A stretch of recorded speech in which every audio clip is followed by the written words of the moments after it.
Shalom, Jemaat Betani El-Betel yang kasih Tuhan Yesus. Selamat pagi. Pagi hari ini kita mau belajar bersama-sama firman Tuhan yang terambil dalam Yohanes pasal 6 ayat 67-71. Saya bacakan buat jemaat sekalian. Pengakuan Petrus. Maka kata Yesus kepada ke-12 muridnya, "Apakah kamu tidak mau pergi juga?" Jawab Simon Petrus kepadanya, "Tuhan, kepada siapakah kami akan pergi? Perkataanmu adalah perkataan hidup yang kekal, dan kami telah percaya dan tahu bahwa Engkau adalah yang kudus dari Allah." Jawab Yesus kepada mereka, "Bukankah aku sendiri yang telah memilih kamu yang 12 ini? Namun seorang di antaramu adalah iblis." Yang dimaksudkannya ialah Yudas, anak Simon Iskariot, sebab dialah yang akan menyerahkan Yesus, dia seorang di antara ke-12 murid itu. Amin. Jadi ini perikopnya berjudul pengakuan Petrus ya, Bapak Ibu Saudara semuanya. Kita mau ingat lagi arti Petrus, nama Petrus itu. Kita buka dulu di Matius 16 ayat 16. Sebelumnya di sini juga perikopnya sama, judulnya tentang pengakuan Petrus. Saya bacakan dulu bahwa ketika Tuhan bertemu dengan Simon, itu nama aslinya Simon, tapi ketika Tuhan bertemu, Tuhan memberi nama Petrus atau Kefas yang artinya adalah batu karang. Jadi ketika Tuhan bertemu memanggil Petrus menjadi muridnya, Tuhan ngomong bahwa namamu bukan lagi Simon, tapi kamu Petrus atau Kefas yang artinya adalah batu karang. Di atas batu karang Tuhan mendirikan jemaatnya.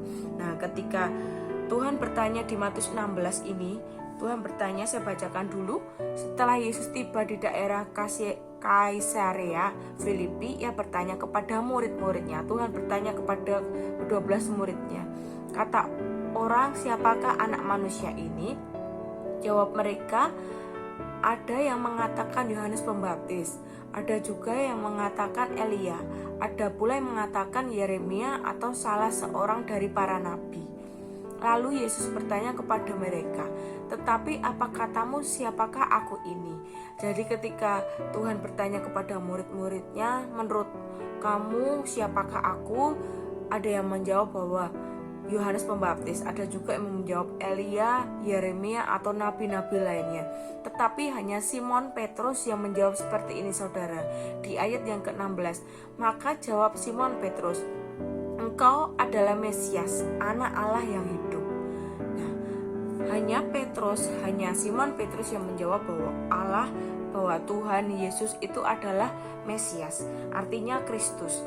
Nah, ketika di Yohanes 6 ayat 67 ini Tuhan bertanya lagi, karena sebelumnya perikopnya beberapa murid meninggalkan Tuhan, beberapa murid bersungut-sungut karena merasa bahwa kata-kata Tuhan itu kata-kata yang makanan keras gitu ya.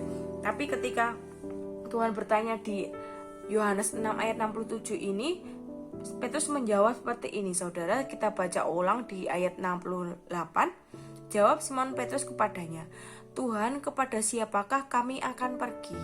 Perkataanmu, perkataan Tuhan, adalah perkataan hidup yang kekal."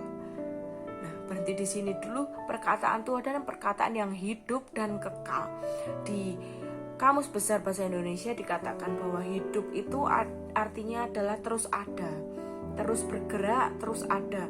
Dan kekal artinya adalah tetap, tidak berubah, selama-lamanya dan abadi. Jadi ketika Petrus jawab bahwa perkataan Tuhan itu adalah perkataan yang hidup dan kekal, artinya adalah perkataan itu adalah perkataan Tuhan itu adalah perkataan yang terus ada, terus tinggal, tidak pernah berubah dan tetap abadi selama-lamanya. Jadi ketika Petrus bertemu dengan Tuhan Yesus Mesias itu, dia sadar dia bertemu dengan Tuhannya, dia bertemu dengan Kristus. Dia tahu bahwa perkataan Tuhan Yesus itu tetap dan abadi selama-lamanya. Dia tidak mau meninggalkan, dia tidak mau menukar dengan apapun, saudara. Jadi perenungan kita pagi hari ini ketika kita sudah bertemu dengan sesuatu yang kekal itu, pribadi yang kekal itu, pribadi yang abadi itu, kita tidak akan menukarkannya dengan apapun yang ada di dunia ini. Ketika kita punya pekerjaan mungkin yang sudah mapan, gaji yang lumayan nominalnya, terus ketika kita mungkin sudah punya keluarga yang menurut kita itu sudah oke di mata manusia gitu ya, ya mapan lah, atau punya mobil atau rumah, atau menurut kita sudah cukup dengan hidup kita. Tapi ketika kita tahu kita dalam hidup kita sudah punya sesuatu yang kekal dan abadi itu, kita tidak akan menukarkannya dengan apapun. Tuhan tetap menjadi yang pertama, Tuhan tetap menjadi yang utama. Yesus Kristus Mesias itu tetap menjadi yang pertama dalam kehidupan Petrus, dan Petrus tidak mau meninggalkannya. Petrus tidak mau menukarkannya. Ketika Tuhan bertanya, "Kenapakah kalian tidak pergi juga?" Petrus menjawab, "Kemanakah kita harus pergi? Karena aku tahu bahwa perkataan Tuhan itu yang hidup dan kekal. Aku punya yang kekal itu, aku punya yang abadi itu. Untuk apa lagi aku harus pergi?" Gitu ya. Jadi ketika saya juga buka di dalam Alkitab terjemahan bahasa Jawa, itu kata-katanya lebih seperti ini saudara, lebih lebih kehidupan kita sehari-hari, karena kita biasa pakai bahasa Jawa ya kalau ngomong ya. Petrus ngomong seperti ini dalam bahasa Jawa, diterjemahkan dalam bahasa Jawa. "Gusti, aku arep melu sapa? Tuhan, aku mau ikut siapa?" Gitu. "Mung omongane jenengan sing iso menehi aku urip saklawase."